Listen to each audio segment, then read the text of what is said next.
Hey everybody, Hey. I'm Dominique. I'm Diamond. And we are the Edward Sisters Property Group. Thanks so much for joining us. It's Tuesday, April 30th, and that means it's time for Hot Topic Tuesdays. So for today's Hot Topic, it's our exciting finale to our foreclosure series, How to Buy a Foreclosure, Part 3. Now, last week we went over a few of the steps in a foreclosure transaction, and now we're picking up right where we left off. Now, if you guys didn't get to see parts 1 and 2, we ask that you please go back and watch them so you'll be all caught up for today's episode. So we're going to start off with step number 4. Make sure that your money is in order. Now, many of you will be buying your foreclosure in cash, and just because it is a cash transaction doesn't mean it's as easy as bringing a suitcase full of dollar bills to the closing table. We know some people have done that, but more often than not, you're going to be making a wire transfer or some other form of payment method that you've arranged with your attorney. And since that is the case, you have to make sure that your funds are free and available and ready to make that transfer for payment. Now, large sums of cash, it might be held in various bank accounts like some of you have. It could be in overseas accounts. It could be held in a retirement fund or some other type of account. However it is, put simply, money can just be a little bit messy. Yeah. We understand that, but let's make sure that we get that all cleaned up and organized well before your closing date. Because the last thing that you want to happen is that your closing ends up getting delayed because you didn't get the money together in time, and then you risk paying those expensive extension fees because your money will take 1 to 3 business days or more to transfer. And something to remember is that moving money of any sizable amount will either cost time or more money to expedite the process. So if you wait till the last minute, you're going to end up paying huge fees to get the money moved faster. We highly, highly recommend discussing your payment method, wire transfer information, and any other info with your attorney at the very beginning of your transaction. Yes. Now, if you're buying your foreclosure with a mortgage, then your lender's responsiveness and attention to detail is of high importance. Appraisal, mortgage application, and your condo questionnaire, if you're purchasing a condo, need to be ordered right out of attorney review.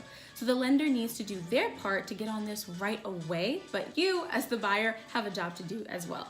Now, the lender needs your documents, your signatures, and your responsiveness to their calls and emails so that these things can get taken care of quickly. So whether you're buying in cash or using a mortgage, in a foreclosure transaction, you, as the buyer, have to be on the ball too so that things can go smoothly and you can close on time. Number 5, title search and insurance. This part is, again, something that should take place very soon after you go under contract. In order to be thorough, title companies do take a bit of time to comb through the history of your property so that they ensure that there are no hidden fees or surprises somewhere down the line. If something like an unpaid water bill or a tax lien is on the home, then the title company is going to flag this, and the seller, which is the bank, will be responsible for clearing this up on the title. We cannot stress enough that title search is crucial, especially in a foreclosure transaction, because think about it. The property itself had a mortgage lien on it, which is why it foreclosed. It defaulted. And so it's not unreasonable to anticipate that something else could be on the title. The previous owner may have said, well, I'll let the other bills go because I'm losing the house anyway. So if that is the case, then you do need to make sure that you have title run on the home. Right. Now, since title is a super important part of the transaction, you want it done by a company that understands the timeline of your foreclosure transaction and one that moves quickly to ensure that you get to the closing table on time.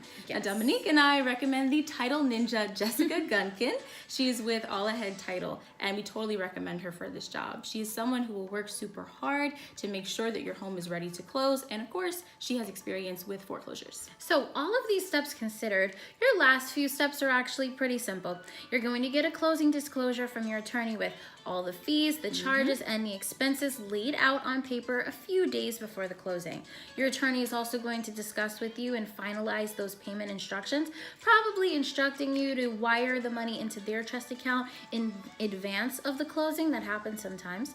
And then you'll have your final walkthrough with your agent before the closing. Yes, so these are the steps to buying a foreclosure. Once you've got your keys, you can get started with all your plans, whether that's renovations or moving in. So this exciting and fast-paced transaction is really worth it in the end. You just have to make it to the finish line, and we want to help you get there. Now, we hope that you've enjoyed watching this series on foreclosures.